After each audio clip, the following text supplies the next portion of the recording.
Bartolo was the initial one that brought it up. But we like to say we all sort of work together.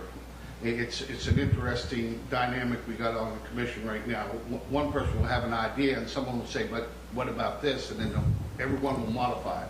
So by the time we get done with it, it's morphed into all of ours. They invited me, well, didn't invite me, they sent me. They sent me to Charleston to run this by the governor's office and by the Department of Highways. And let's start with the philosophical concept, is that government cannot keep getting larger and larger and doing less and less.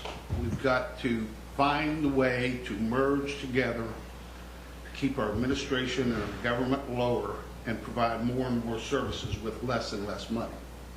And that was the message, and that's the basic philosophy, that the Department of Highways, we all know we have highway problems.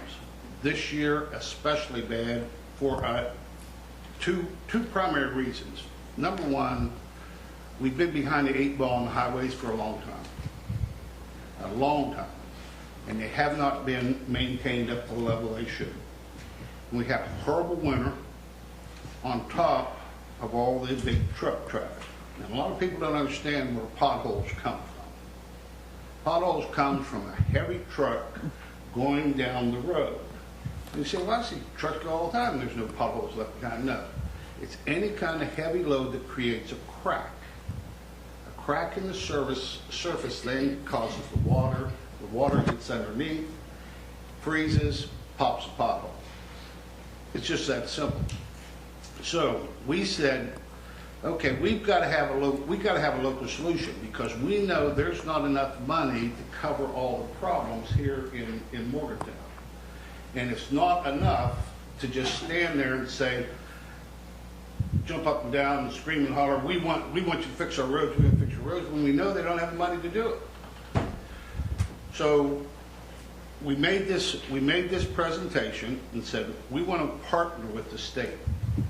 And this is sort of the home rule that I keep talking about. It's not the home rule like they have in the legislature, it's a little bit different. What I'm talking about is where we can actually partner, counties can actually partner with executive branch agencies, such as the DOH, whether it's be environmental, health and human services, housing, whatever it might be. We can actually partner directly with them on various projects that will benefit us in the county. When I explained this to Jason Pizzatella, Deputy Chief of Staff under Governor Callen, they got very, very excited.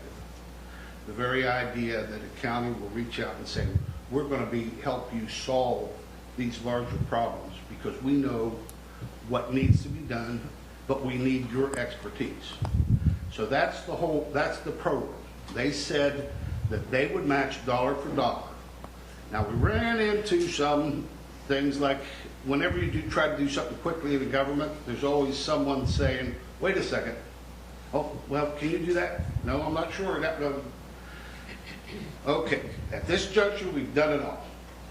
We've got it all cleared by the ethics department, we've got it cleared by all the attorneys, got it cleared by the DOH. We can have this fund, because there was some question as to whether we could have this fund.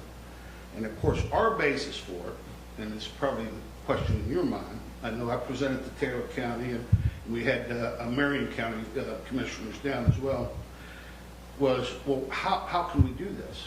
The roads are responsibility of the state. Well, it's public health and safety.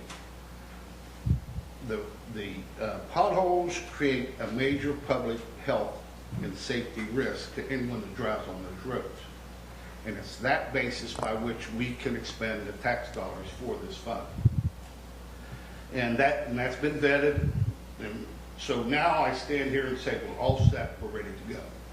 One of the things that have also slowed things down a little bit was Greg Phillips, who I've been working very close with here at the region. He retired.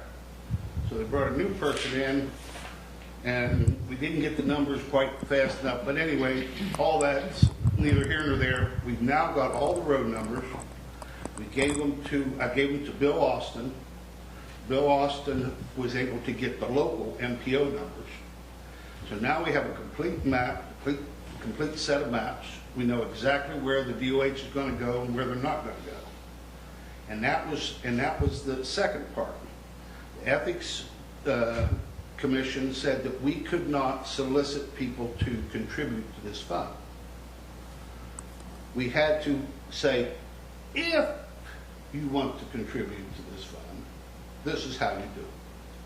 So I'm not here to solicit you. I'm saying, if you want to contribute to this fund and participate in this fund, then we welcome everyone to do so. Now, how do you determine?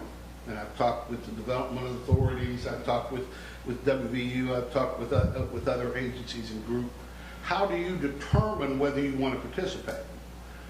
What I realized was the only way you can determine that is to come to one of our work sessions and sit down with our map, with all these maps, and figure out whether there's parts of your town, and I put this qualification in here.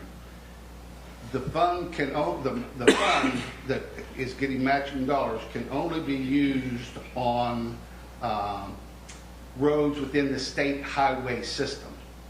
That means interstate, state roads, county roads, any in the state road system. So once you look at that map, then you can see if there's areas or roads that aren't being done, but you think really needs to be done for any number of reasons.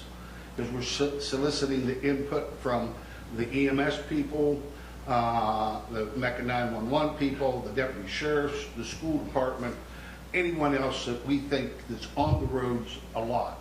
And of course, we certainly